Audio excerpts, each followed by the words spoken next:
Olá, galera. Eu sou o professor Alexandre de Jesus, seu professor de redação, e na aula de hoje nós vamos falar sobre coesão e coerência, ou seja, vamos falar aí de estrutura, vamos falar de forma e também vamos falar de sentido, ok? É importante que esses dois elementos estejam presentes no nosso texto, caso contrário, é muito provável que a banca vai desconstruir, ou melhor dizendo, despontuar a nossa produção em virtude de alguma falha. Os objetivos da aula de hoje são, primeiramente, definir as principais funções dos parágrafos de desenvolvimento. Lembrando que esses elementos, eles não atuarão apenas no desenvolvimento, mas também no desenvolvimento, e aqui eles são essenciais, tendo em vista a necessidade que nós temos de articular ideias. Aplicar os conceitos de tópico frasal, ampliação e fundamentação, porque esses elementos eles precisam também se conectar, ok? E empregar as principais estratégias argumentativas para embasar a tese da sua redação. Antes de mais nada, é importante que nós identifiquemos o que é um signo, tá? O que é o signo? Ele nada mais é do que a união indissociável entre um conceito, esse conceito, no caso, vai ser um significado, e aí, como exemplo, nós trouxemos ali a mesa enquanto móvel, e uma imagem acústica, ou seja, o som significante, que seria a palavra mesa. Essa é a visão de Saussure. Saussure, ele é o pai da linguística. Então, para a gente entender melhor, quando a gente chama de signo, tá? Você já ouviu falar muitas vezes nessas duas expressões.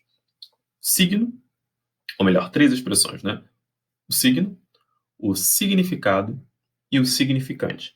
Então, o signo nada mais é do que a junção de um significado, que seria ali um elemento mesa enquanto móvel, e o significante, que é exatamente o som. Quando eu profiro a palavra mesa, quando eu profiro a sonoridade mesa, vem à sua memória um significado que é o móvel, beleza? Então a gente percebe que nesse momento o conceito e a imagem é igual ao significado e significante. Não entendeu ainda? Vamos lá. A imagem é aquilo que você constrói por meio de um significante, que é o som. O conceito é aquilo que você tem associado a um significado. Perfeito? Então, o que é texto? Bom, agora a gente já sabe o que é um signo, agora a gente precisa identificar também a diferença entre texto e discurso, um elemento muito trabalhado nos momentos em que a gente articula ideias dentro de uma construção textual. O texto nada mais é do que o produto concreto de uma codificação linguística. O que seria isso, então? Se ele é concreto, significa dizer que ele é estático. É uma unidade semântica de significado. Ele é uma unidade semântica de significado porque ele agrupa diversas palavras que precisam ter sido selecionadas pelo seu autor, e cada palavra ela pertence a um determinado campo semântico, e esse campo semântico, ao se unir, ele emite uma mensagem, né, que é apresentada por meio do texto. O texto é a concretização da atividade discursiva, ou seja, por meio do discurso, quando eu articulo informações, eu estou montando ali um texto. Ele pode ser escrito ou pode ser falado. Escrito, se você resolve, por exemplo, apresentar a uma banca, e falado quando você, por exemplo, está defendendo uma ideia, tá? Em uma situação contextual. E o que é o discurso? O discurso é aquilo que um texto produz ao se manifestar. Então, significa dizer que todas as vezes que eu produzo um texto, eu estou produzindo um discurso? Não necessariamente. Ele é texto apenas enquanto você produz. A partir do momento em que ele passa a ser lido, ou seja, a partir do momento em que ele se manifesta, ele passa a ser um discurso. O discurso ele é dinâmico e é exatamente aquilo que o texto pretende dizer. Ou seja, a ideia presente no texto, as entrelinhas que passam a se comunicar por meio da articulação desse texto. O texto, portanto, carece de significado, não é apenas um amontoado de palavras.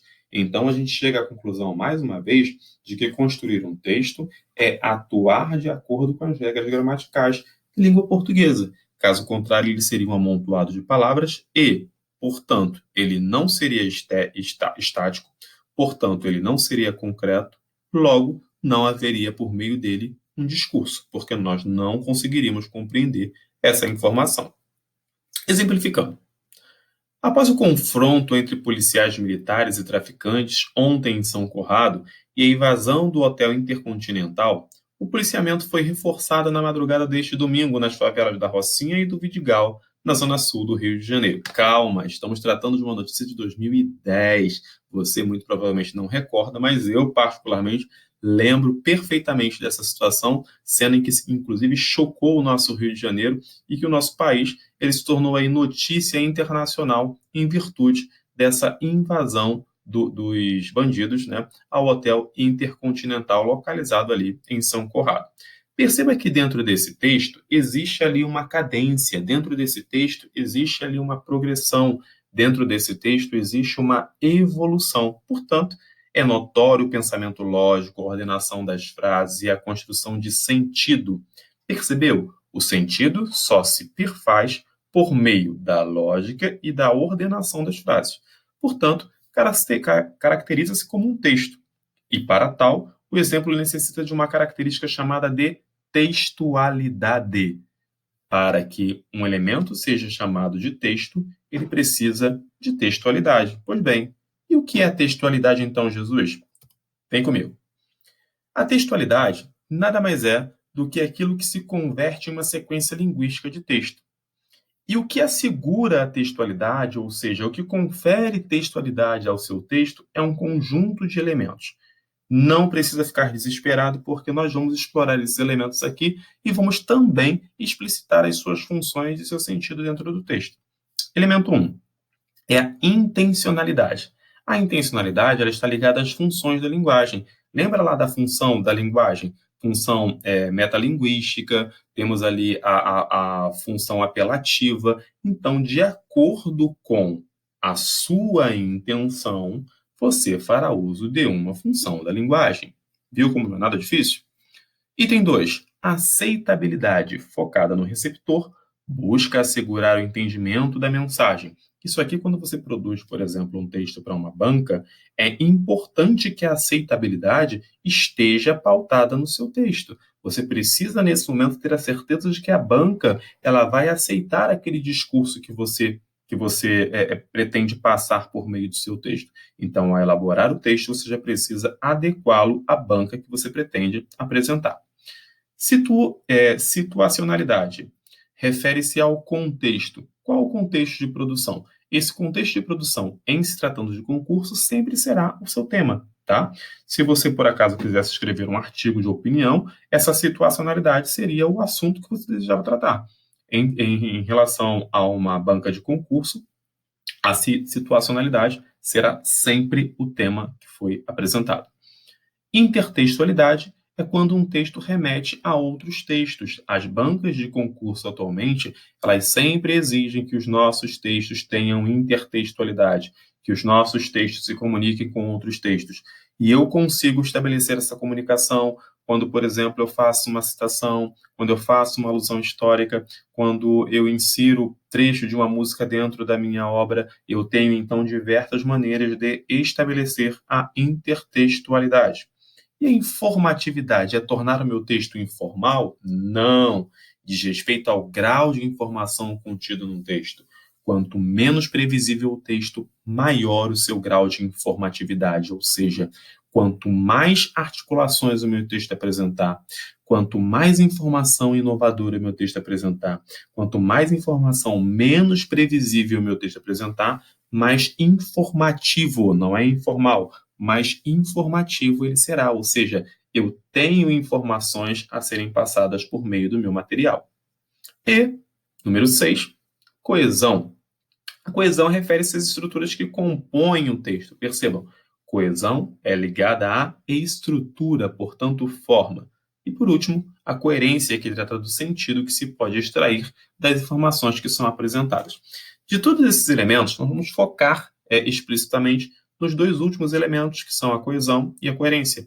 Entretanto, para que esses dois elementos eles possam funcionar de maneira perfeita, eles vão fazer uso aí dos elementos de 1 a 5. Não tem como a gente produzir um texto de qualidade sem A intencionalidade, que é saber exatamente qual é o objetivo desse autor, a aceitabilidade, ou seja, adequar esse discurso para a banca, para o seu leitor, a situacionalidade, o contexto em que você está produzindo esse texto, a intertextualidade, que são, eu chamo de intercâmbios, né, que as suas palavras vão fazer com os demais textos, e a informatividade, que tem relação ali com o grau de informação, a quantidade de informação, a relevância que seu texto vai ter ali para o seu leitor.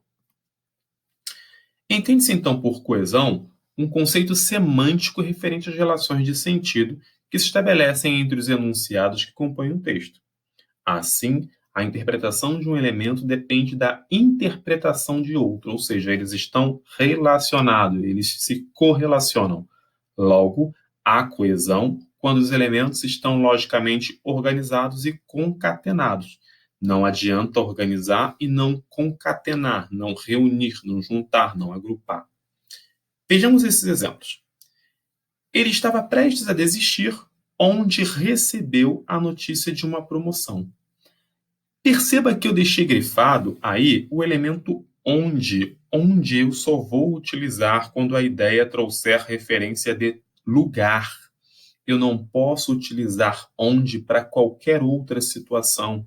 Então, nesse momento, não há coesão no meu texto, porque onde remete a lugar. Ele estava prestes a desistir no lugar em que recebeu a notícia de uma promoção, não tem sentido. Percebeu? Eu falei em sentido, então estou falando de coerência.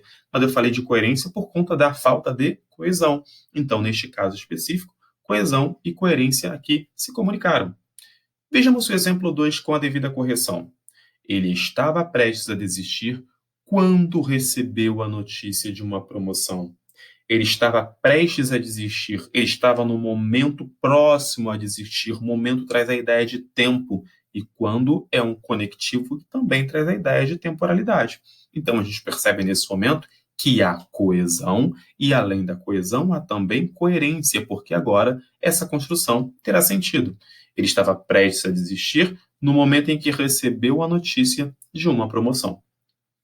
Essa construção que eu coloquei, embora seja uma construção básica, é um erro muito comum que a gente costuma apresentar dentro da construção textual, tendo em vista a situação que nós utilizamos a língua. É muito comum que você utilize a língua de maneira formal. Isso não é um problema, tá? A princípio, dentro da fala, porque você pode corrigir. Agora, dentro do texto, você não conta com esse recurso. Caso você cometa essa falha na fala, você tem a possibilidade de correção. No seu texto, depois que você comete e a banca faz a correção, não tem como você dizer que, na realidade, não era aquela sua intenção, tendo em vista que já está registrado na sua produção. A coesão e seus elementos, ou seja, como eu consigo estabelecer a coesão textual? Nós temos diversos recursos e eu busquei elencar aqui apenas alguns. Vou apresentar para vocês apenas alguns recursos que nós utilizamos para estabelecer a coesão textual. São eles: os pronomes relativos que, quem, o, os, a, as, a qual, quais, cujo, cujos. Lembrando que quando eu utilizo cujo, não existe cujo o nem cuja a, ok? Onde, trazendo ali a ideia de lugar, como, quanto e etc. Ou seja, quero dizer que tem outros. Pronomes possessivos: meu, minha, seu, nosso. Pronomes pessoais: ele, eles, ela, elas, lhes. Pronomes demonstrativo: esse, essa, este. Lembrando, quando eu estou tratando com esse ou essa, estou retomando uma informação, eu realizo ali uma coesão anafórica, porque eu retomei uma informação. Quando eu utilizo este, eu estou realizando uma coesão catafórica, porque eu estou apresentando uma informação, aquilo, aquele, faço referência a elementos mais distantes. Artigos indefinidos e artigos definidos. Conjunções, as conjunções são as mais acessíveis, né? Aquelas que vocês mais conhecem e com certeza mais utilizam. As preposições também e os advérbios. Extremamente importante, galera. Não significa dizer que eu deva ficar preso apenas a esses elementos. É importante que a gente saiba quais são os elementos que possibilitam, e é importante que nós também desenvolvamos o hábito de ler textos e identificar, por exemplo, como cada autor estabeleceu a coesão dentro de cada frase, dentro de cada período, dentro de cada parágrafo. Afinal, para que se construir um texto de qualidade, não basta apenas escrever bastante, mas ler bastante também é extremamente essencial. Voltemos aqui. A coesão e suas formas. A coesão faz parte da estrutura superficial do texto. Por que ele é a parte superficial? Porque é aquela parte que eu vejo, ok? Por isso que é chamada de parte superficial, não é porque é menos importante, não. E ela pode ser referencial, função pela qual um signo linguístico se relaciona a um objeto extralinguístico. Não se preocupa com a nomenclatura, mas observe o que eu estou trazendo para você. A coesão referencial, ela pode acontecer de duas maneiras, tá? Ela pode ser situacional, ou também chamada de isofórica, que é quando ela busca elemento fora do texto, e ela pode ser textual e endofórica, é quando ela busca elemento dentro do texto, e aí ela realiza uma coesão anafórica ou a coesão catafórica de que falamos anteriormente. Olha o exemplo abaixo. Nunca te queixes daquilo que seus pais nunca puderam lhe dar, pois eles deram o que melhor, pois eles deram o que melhor tinham, tá? Tira esse que ali que está errado. Pois eles deram o que de melhor tinham. Dentro dessa construção, o que está em vermelho é o que nós chamamos de coesão referencial esofórica ou extratextual. Por qual motivo? Porque eu estou falando com você e você está fora do texto. Nunca te queixes daquilo. O que é aquilo? Eu não sei o que é, então estou fazendo uma referência. Esse elemento também está fora do texto. Que seus pais nunca puderam lhe dar. Lhe faz referência a você mais uma vez, por isso que é um elemento de coesão esofórica.